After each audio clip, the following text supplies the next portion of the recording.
gente abençoada, gente bonita do nosso Senhor e Salvador Jesus Cristo. Amém? A paz do Senhor Jesus a todos os irmãos, tá bom?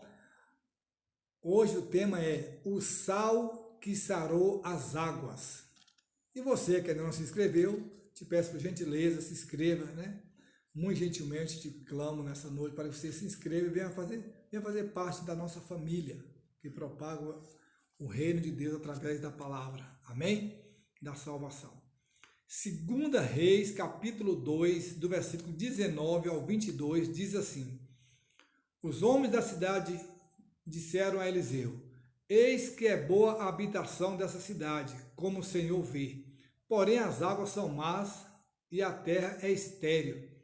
E ele disse: Traz-me uma salva nova e põe nela sal. E lhe trouxeram. Então saiu ele ao manancial das águas e deitou sal nele. E disse: Assim diz o Senhor: sararei estas águas, não haverá nelas mais morte nem esterilidade. Ficaram, pois, sãs aquelas águas até o dia de hoje, conforme a palavra dita por Eliseu. Tá bom? Glória a Deus.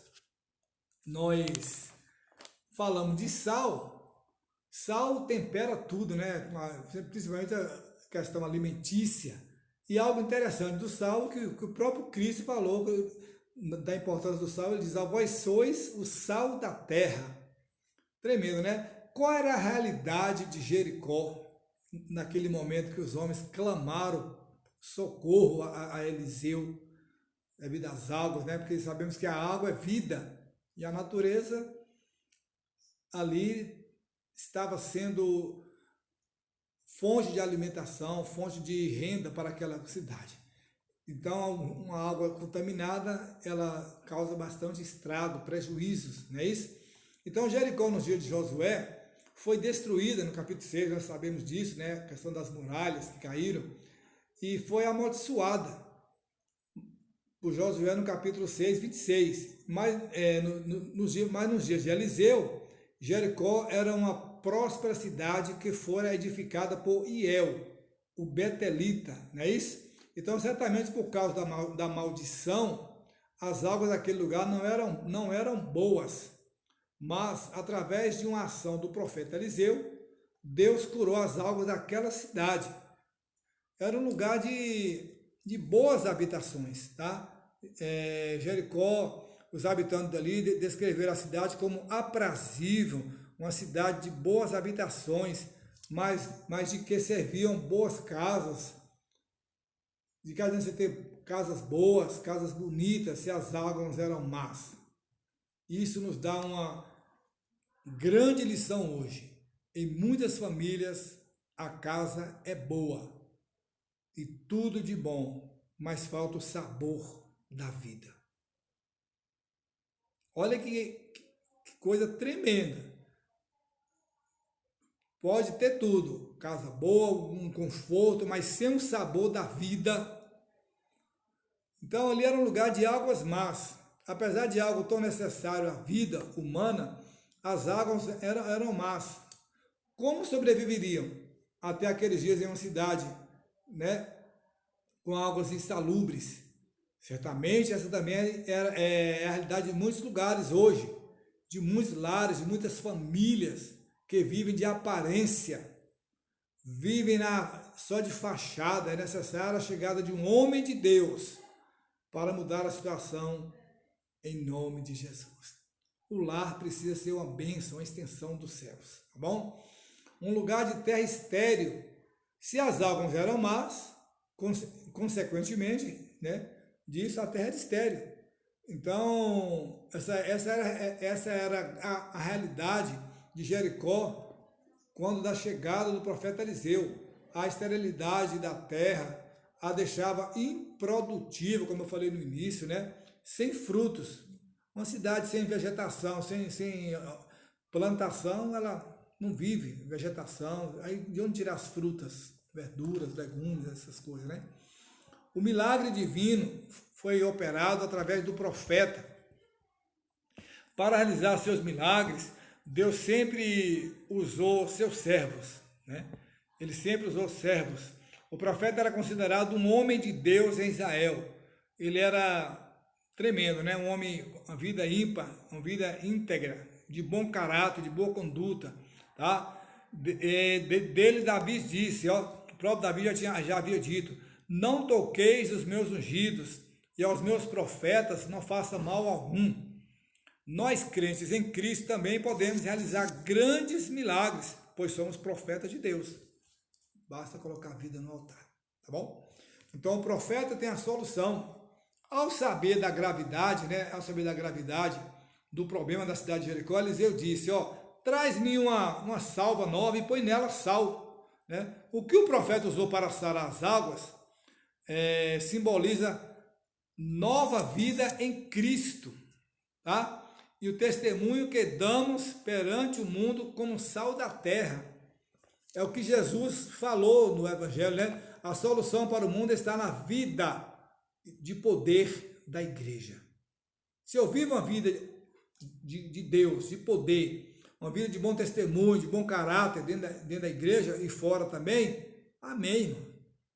Amém. Tá certo? Então o profeta ordenou a bênção. Ele fala em nome do Senhor e ordena a bênção, aleluia, sobre o povo.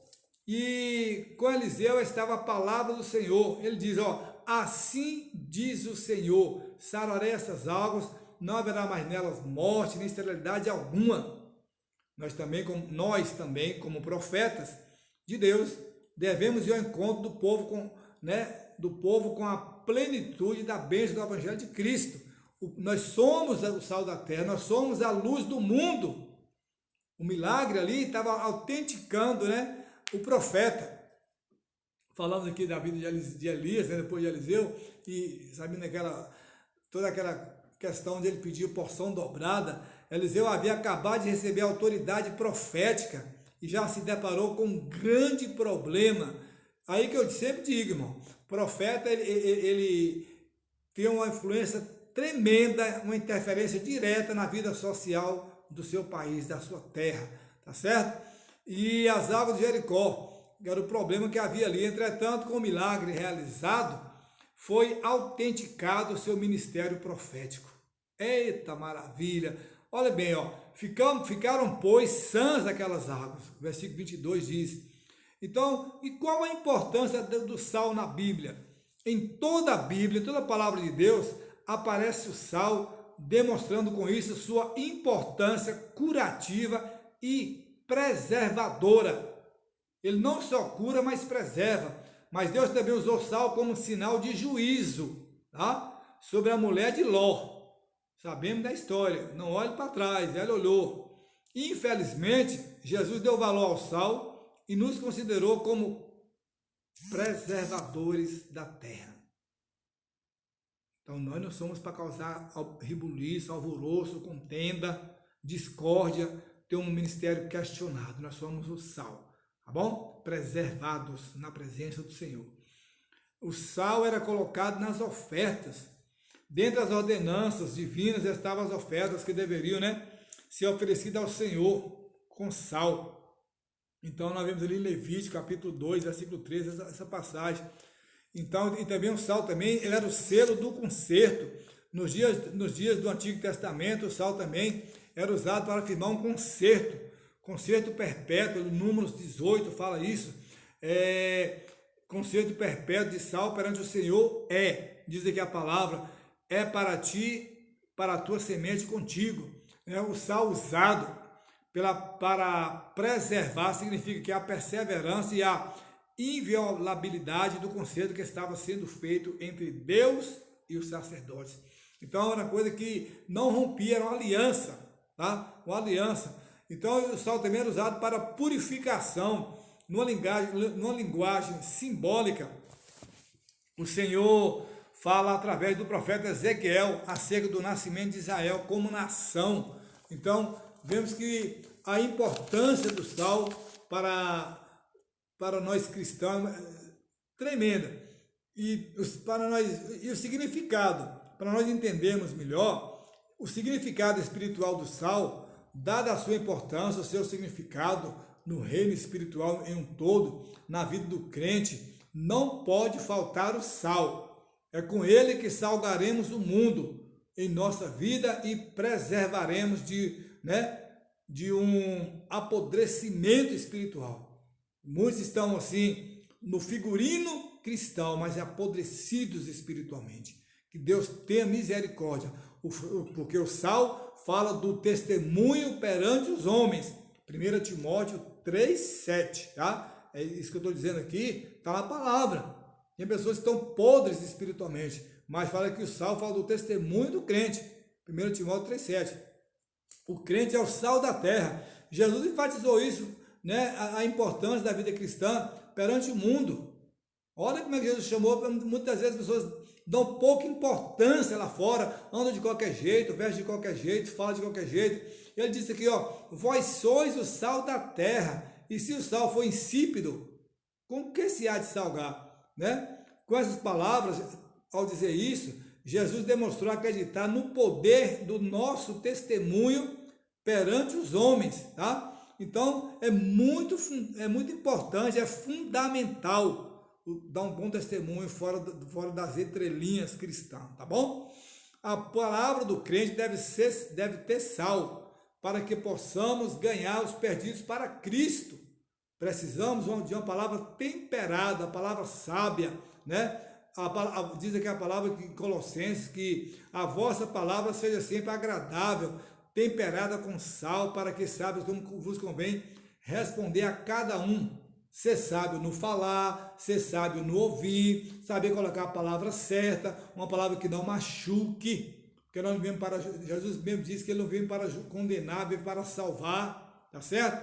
Então, porque o crente pode sarar o mundo, e nós temos a importância muito grande sobre nós, né? Para que o milagre acontecesse, Eliseu ele precisou de uma salva nova, apenas esses dois elementos, uma salva e o sal.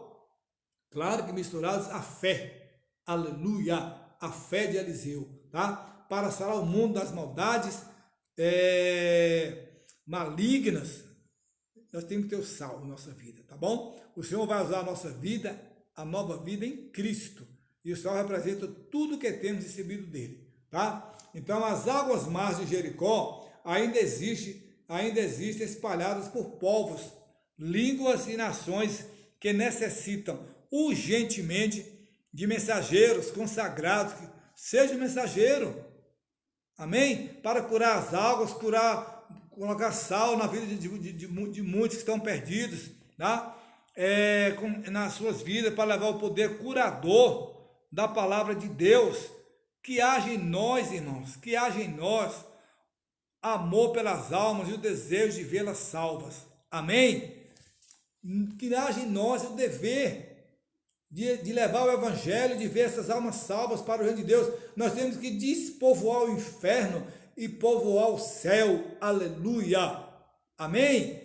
Grande abraço, compartilhe, se inscreva no nosso canal, até o nosso próximo vídeo, querendo Deus. Inscreva-se, Deus abençoe, um abraço.